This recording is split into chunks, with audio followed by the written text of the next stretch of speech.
వాహిని media ప్రేక్షకులకు నమస్కారం. ఈరోజు మన దగ్గరికి సౌదీ అరేబియా నుంచి ఒక పేషెంట్ వచ్చారన్నమాట. యాక్చువల్గా తను అక్కడ తీసుకున్న రిపోర్టుల ప్రకారం వాళ్ళు చెప్పిన డాక్టర్స్ చెప్పిన దీని ప్రకారం ఏంటంటే తను సర్వైకల్ దగ్గర తనకి బల్జెస్ అలాగే యాంక్లైజింగ్ స్పాండిలైటిస్ అయింది.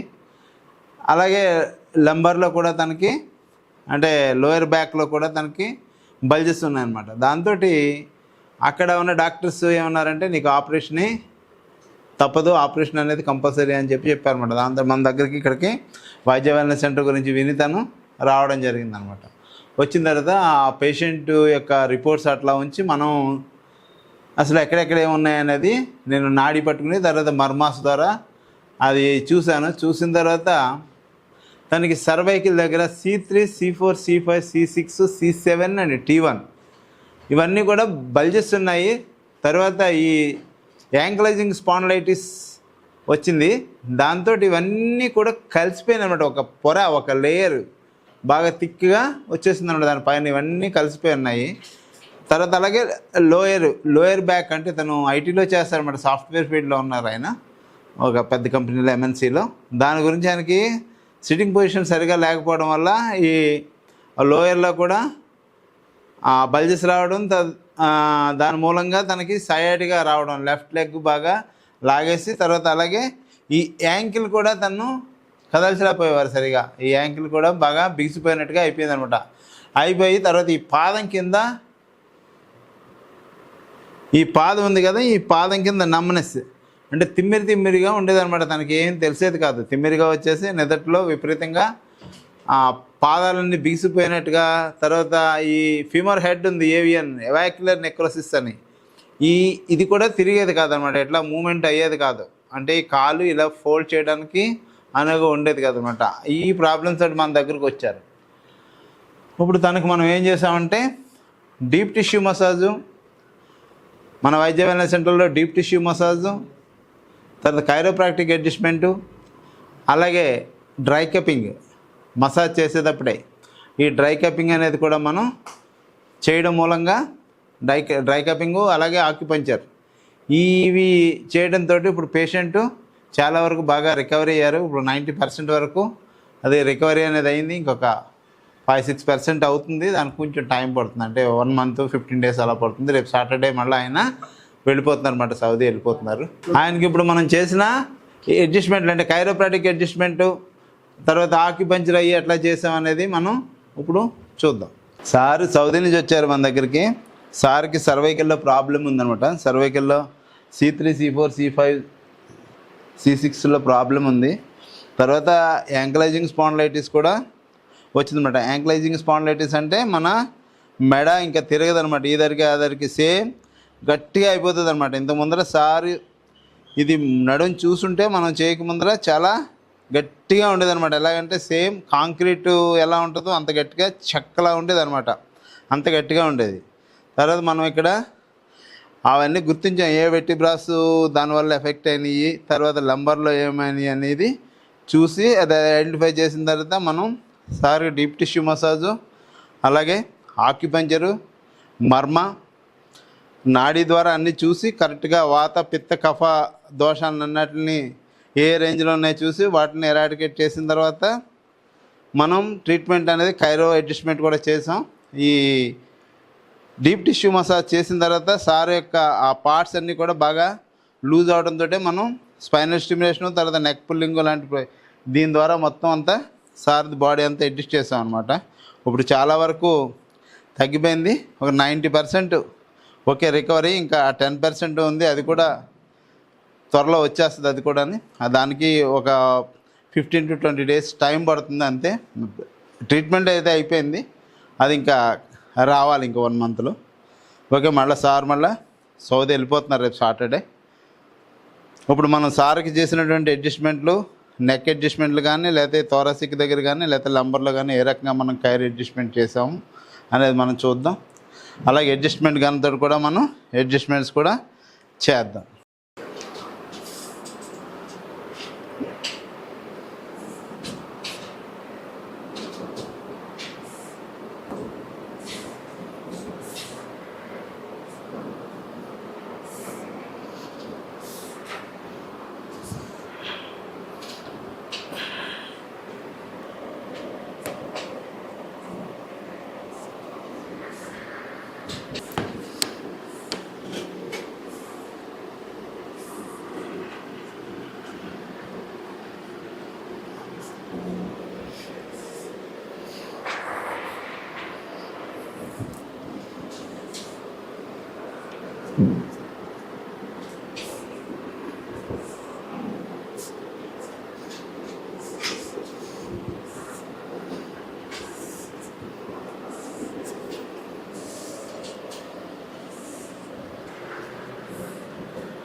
ఇప్పుడు L3 L4లో ప్రాబ్లం ఉన్న వలన లైట్గా సయాటిక్ నర్వ్ కూడా సార్ ఐటీ ఫీల్డ్లో చేస్తారు.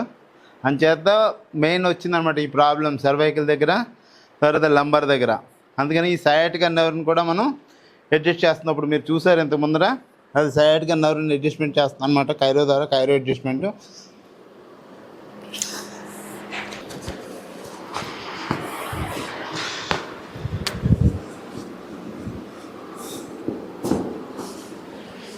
ఇప్పుడు లంబర్ దగ్గర అడ్జస్ట్మెంట్ చేస్తున్నాం మనం.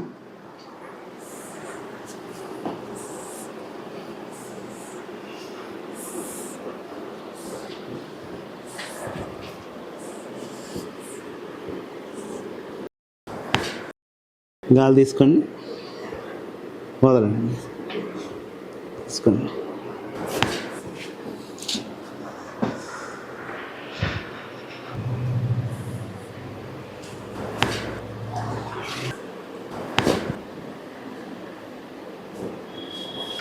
సార్కి ఇంత ముందర యాంకిల్ దగ్గర కూడా చాలా పెయిన్ ఉండేదన్నమాట.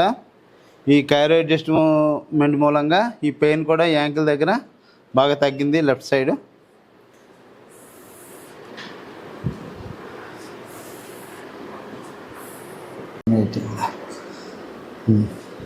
సార్ గాలి తీసుకోండి సార్.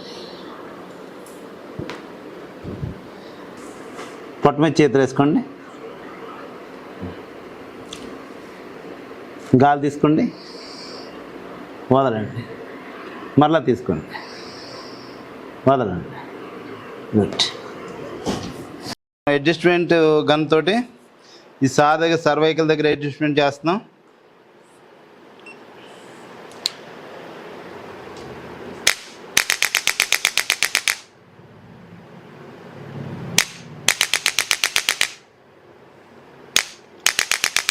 ఇప్పుడు మనకి సర్వైకల్ దగ్గర C1 నుంచి C7 దాకా ఉన్నటువంటి వెటిబ్రాస్ అన్నీ కూడా ఇలా హెడ్ వైపు చూస్తాయి. అందుకని మనం ఈ గన్తో అడ్జస్ట్మెంట్ చేసేటప్పుడు గన్ యొక్క ఈ వాల్వ్ అనేది ఇలా పెట్టుకోవాలన్నమాట మనం.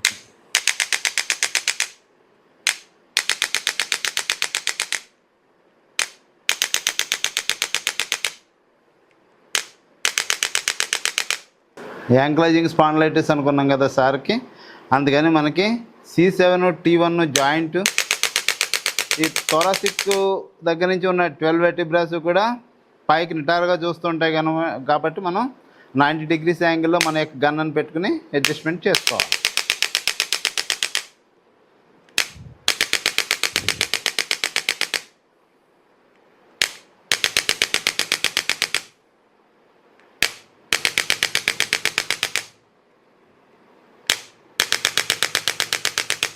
ఇక్కడే యాంక్లైజింగ్ స్పాండిలైటిస్ మూలాన్ని కొంచెం గట్టిగా ఉంది కాబట్టి T1 C7 మధ్య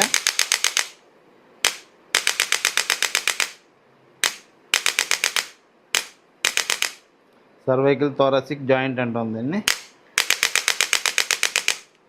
తర్వాత ఇప్పుడు L3 L4 దగ్గర కూడా అడ్జస్ట్మెంట్ చేస్తాం. ఇప్పుడు L3 L4 యొక్క వెటిబ్రాస్ అన్నీ కూడా ఇలాగ మనకి కాళ్ళకి ఈ వైపుకి చూస్తాయి అన్నమాట, కింద వైపుకి చూస్తాయి. అందుకని మన గన్ పొజిషన్ అనేది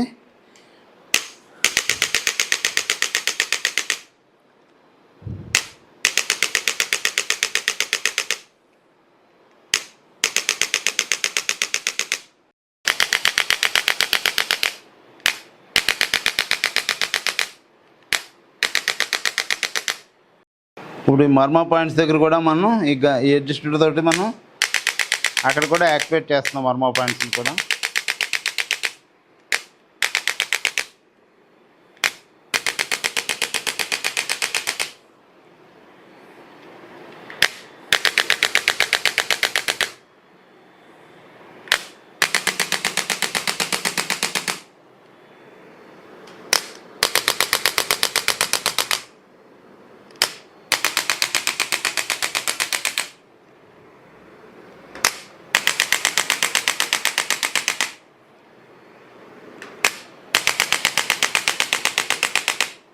ఇది ఇప్పుడు సార్కి మనం ఇన్ఫ్రారెడ్ గన్ వాడుతాం అనమాట. ఇది ఏం చేస్తుందంటే మన శరీరంలో ఉన్న ఆ పెయిన్స్ని తగ్గించి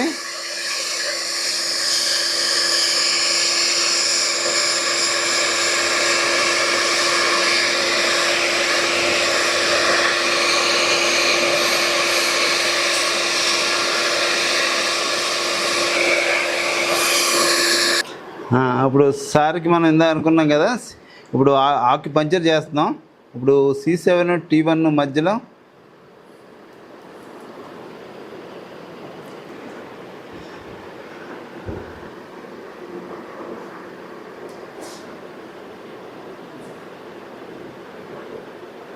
చూసారా సార్ ఈ మెడ దగ్గర ఏరియా ఎంత దిగ్గా ఉందో.